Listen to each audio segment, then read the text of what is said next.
있는 건고추용, 우리가 흔히 말하는 김장용 고추를 키우는 곳인데요. 현재 이렇게 보면은 측면적으로 키가 좀 못 자란 것도 있고 키가 큰 것도 있는데, 이거는 뭐 모종 자체적으로 문제가 있을 수도 있고요. 혹은 우리가 이거 일항을 만들 때 미숙된 퇴비가 들어가서 가스가 좀 발생을 해서 뿌리가 뽑지 못하는 부분도 있습니다. 각종 이게 그러니까 하나 가지고 나타나는 부분은 아니라서 딱 이것 때문이라고 말은 못하지만은 그런 부분이 있기 때문에 잘 관리를 하셔야 돼요. 특히나 뭐 냉해가 온다거나 하면은 어떤 거는 좀 잘 자라지만 어떤 거는 또 못 자라는 부분도 있다는 점 참고하시면 좋을 것 같습니다. 그러니까 이게 복합적으로 나타나는 문제라서 딱 어느 하나 때문에 문제라고는 지정할 수 없다는 점 말씀을 드리고요. 키가 작다고 해서 고추가 못 크는 건 아닙니다. 여기 보시다시피 고추는 많이 달렸습니다. 이게 첫 고추를 따주고 꽃대나 이제 잘 클 수 있게만 해준다고 하면은 고추는 많이 달리거든요. 문제는 이게 유지를 하는 게 가장 문제입니다. 보시면 이렇게 담배나방으로 인해서 고추가 피해를 입은 겁니다. 이런 고추가 바로 뭐 고추가 맺히자마자 생긴 건 아니고요. 이게 꽃이 맺히거나 했을 때 이 꽃 속에서 있다가 생기는 경우가 많습니다. 꽃노랑 총체벌레나 뭐 가루이, 뭐 담배나방, 뭐 이런 부분이 다 꽃이 맺힐 때 발생하는 문제이기 때문에 꽃 관련돼서 방제 작업을 특히나 잘 하셔야 됩니다. 이렇게 고추가 맺힌 후에는 탄저병이나 혹은 뭐 칼슘 결핍에 관련된 것만 잘 관리를 하면 되지, 대부분 뭐 애벌레가 나오고 하는 부분은 꽃이 생겼을 때 발생하는 병이니까 그때 방제 작업을 특히나 잘 하셔야 된다는 점 말씀을 드리고, 이제 장마가 시작이 됐으니까 이제 특히나 이렇게 뭐 제초 매트를 깔지 않았거나 흙이 많이 노출된 곳이라고 하면은 탄저병이 발생할 수 있습니다. 뭐 빗물이 갑자기 폭우처럼 쏟아져서 빗물이 튀어 올라서 고추에 튄다든가, 혹은 바람이나 이렇게 비바람에 의해서 이 흙이 묻지 않습니까? 그러면 탄저균이, 흙 속에 있던 탄저균이 묻어서 발생하는 경우가 많거든요.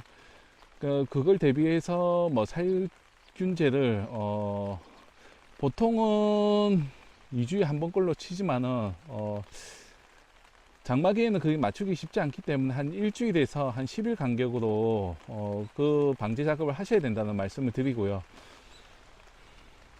뿐만 아니라 이게 배수가 잘 안 되면은 뿌리 쪽이 썩어 갑니다. 그렇기 때문에 수시로 오셔서 배수가 잘 되는지를 한번 확인해 주셔야 됩니다. 고추는 어찌되었든 간에 온도는 높은 게 좋지만은 또 너무 높으면 또 문제가 되지만 기본적으로 높은 온도를 좋아하고요. 물은 그렇게 많이 좋아하지는 않습니다.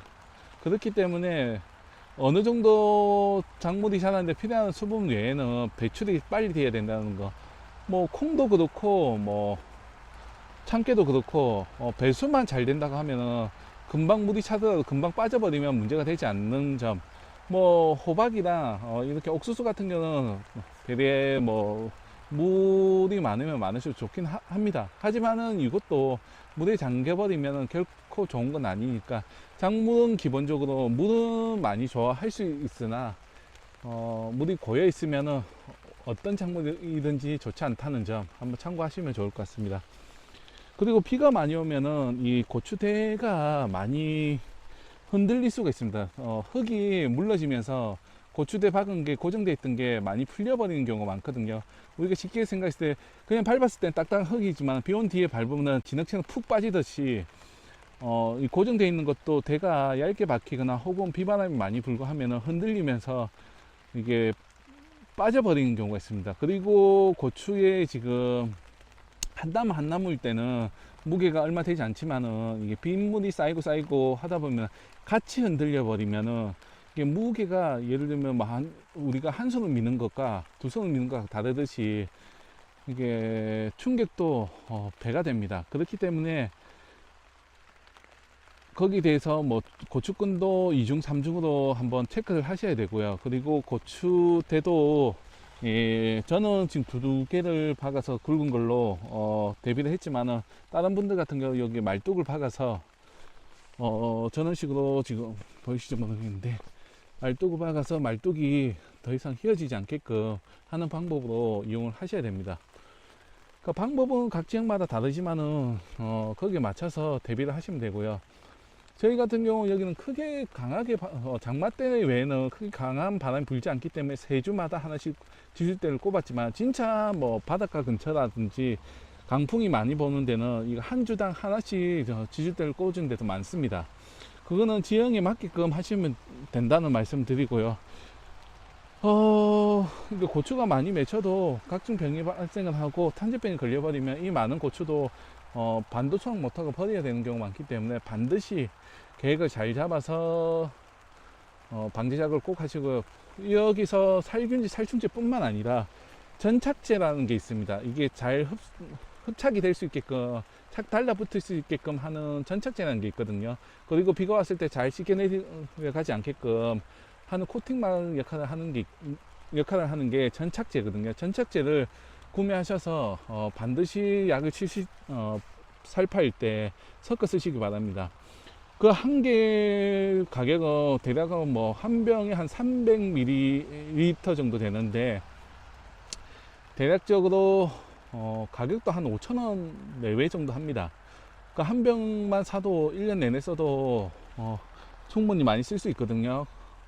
그걸 구매하셔서 같이 사용을 하면은 양량도 좀 적게 들고 좀 병 발생률도 좀 줄어드니까 이용을 하시길 추천을 드립니다. 뭐 어떤 분들은 그게 뭐 끈적끈적해서 진딧물이 이렇게 해서 지저분해져서 나는 사용을 안 한다 하시는 분들이 있는데 그거는 양을 좀 줄이면 되는 문제지 그것을 뭐 사용하고 안 하고는 본인이 한번 써보시고 판단을 해보시는 걸 추천을 드립니다. 그리고 저 같은 경우는 지금 비 오기 전날 어제 여기다가 3차 추비를 했습니다. 저는 원래는 이게 한 달에 한 번 꼴로 해서 3차 추비까지 주는데 그 기준이 예를 들면 고추 모종 심고 한 달 후 30일 후에 추비를 하거든요. 고추 사이에 1차적으로 하고 그다음 2차적으로 좀 옆으로 내려오고 3차적으로 이 흩뿌림을 한다든가 이 골 사이로 하는데 저는 이게 처음에 1항을 만들 때 많은 비료를 하지 않았습니다. 그렇기 때문에 조금 일찍 추비를 해서 지금 3차까지 추비를 한 상태인데요. 추비는 고추가 뭐 그런 게 대해서 많이 민감한 편은 아니지만은 그렇다고 너무 가까이 두시면은 가스에도 있습니다. 그러면은 풋마른병처럼 발생하는 경우도 많기 때문에 조금 시기가 지나면 지날수록 뿌리가 뻗는다고 생각하시고 좀 멀리 주셔야 된다는 점. 마지막으로 줄 때는 이 고대다가 주시는데 그 줄 때는 비가 오는 전날에 아무래도 주시면은 좀 이게 흙 바깥으로 노출이 된다고 해도 이 희산에서 날아가는 경우가 좀 적으니까 한번 참고해 보시면 좋을 것 같습니다. 아무래도 화학비료나 있는 것도 물에 녹아야지만 이게 효과가 나타나는 거지 그냥 고형으로 있다고 하면은 그냥 공기적으로 날아가 버리면 끝입니다. 그렇기 때문에 효과를 보려고 하면 비 오기 전날에 뭐 옥수수든 고추든 뭐 콩은 크게 주지는 않지만은 그래도 만약에 준다고 하면은 비 오기 전날에 줘서 대비를 하시는 게 가장 좋다는 말씀을 드립니다. 그리고 혹시라도 이게 영상을 보시다가 궁금증이 있거나 하시면은 지식인에서도 제가 답변을 달아드리기도 하는데 혹여 뭐 댓글 달아주시면은 제가 아는 선에서는 뭐 예를 들면 농촌진흥청 자료가 있다거나 하면은 그 자료를 기준으로 해서 답변을 드리도록 하겠습니다. 제가 경험으로 하는 것도 있지만은 기본적으로는 출처가 있는 게 아무래도 좀 공신력 있고 하기 때문에 달아드릴 수 있는 부분은 댓글로 달아드리고 혹은 뭐 링크를 달아서 이 부분 참고하시라고 말씀드릴 수가 있거든요. 하지만 저도 배우는 입장이고 전공자이기 때문에 좀 찾기 쉽고 조금 이해가 좀 빠르다는 거지 대학 교수나 이런 수준이 아니기 때문에 저도 자료를 못 찾을 수는 있습니다. 하지만은 혹시라도 뭐 도움이 되는 부분이 있다고 하면은 기꺼이 제가 도움을 드릴 수 있는 부분은 드릴 테니까 댓글로 남겨주시면 제가 참고해서 달아드리도록 하겠습니다. 물론 뭐 100%다 달아드린다는 건 아니지만은 제가 할 수 있는 선에서는 최선을 한번 다해 보도록 하겠습니다.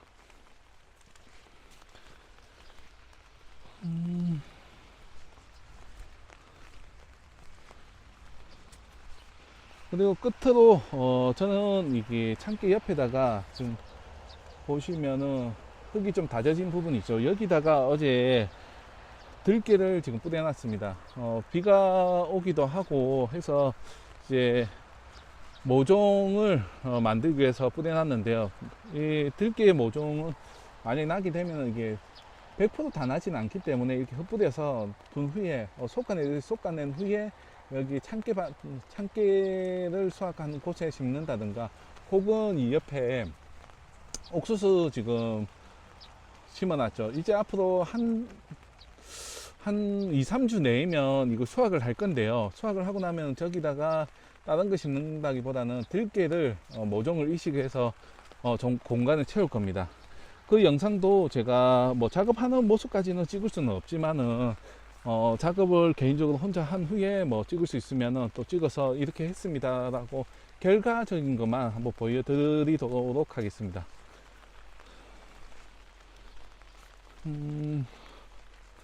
특별한 사항은 또 제가 기회가 되고 하면은 또 영상을 한번 찍어 보도록 하고요.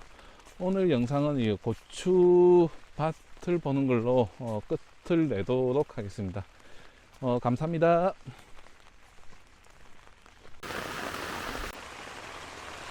반갑습니다. 오늘의 영농일지는 고추편입니다. 오늘 저녁에 뭐 호우주의보랑 지금 강풍주의보가 내려진 상태인데요. 일단 또 비가 많이 오는 거는 제가 경험해 봤을 때는 크게 문제가 되지 않습니다. 물론 뭐 이게 산사태 위험이 있거나 한 부분에서는 비가 많이 왔을 때는 문제가 되지만은, 그런 지역이 아니라고 하면은 가장 문제가 되는 부분은 강풍입니다. 강풍은 이게 비도 많이 온 데다가 강풍까지 불어버리면 고추 같은 경우는 쓰러집니다. 쓰러진다는 게, 이게 줄로 이게 견인줄을 해 놓은 거는 한쪽으로 이렇게 같은 방향으로 직진으로 됐으면 줄줄이 그냥 앞으로 쓰러지는 거고, 혹은 더 심하게 하면은 이게 가지가 부러져 버립니다. 그렇기 때문에 견인줄을 가지고 부러지지 않게끔 작업을 해 주셔야 되고요. 혹은 이게 또 고추가 앞으로 밀리듯이 돼버리면은 빠른 시일 내에, 그러니까 뭐 비가 멈추자마자 바로 세워 주셔야지만 뿌리 흔들림을 최소화할 수 있기 때문에 피해를 줄일 수가 있습니다. 그리고 비 온 뒤가 가장 중요한데요. 비가 온 뒤에는 반드시 탄저병 약이랑 이제 살충제를 살포도 해주셔야 됩니다. 이유는 아무래도 우리가 추비로 준 비료를 이 빗물에 녹아서 흡수를 하게 됩니다. 그렇게 되면은 갑자기 이제 양분을 흡수를 하기 때문에 쉽게 얘기해서 우리가 비료 영양분을 먹고 나면 아무래도 이게 커지지 않습니까? 그러면 단맛이 많이 나기 때문에 진딧물이나 혹은 뭐 기타 해충들이 많이 오게 됩니다. 그렇기 때문에 반드시 방지 작업을 해 주셔야 되고요. 지금 문제가 된다고 하면 꽃이 피어 있을 때 꽃노란 총채벌레, 담배나방, 진딧물 뭐 이런 게 가장 문제가 될 겁니다. 그렇기 때문에 반드시 이 약은 비온 뒤에 살포를 해 주셔야 되고요. 특히나 비온 뒤에는 습하고 하기 때문에 탄저병이나 역병이 올 확률이 높거든요. 그렇기 때문에 반드시 같이 살포도 해 주시는 게 좋습니다.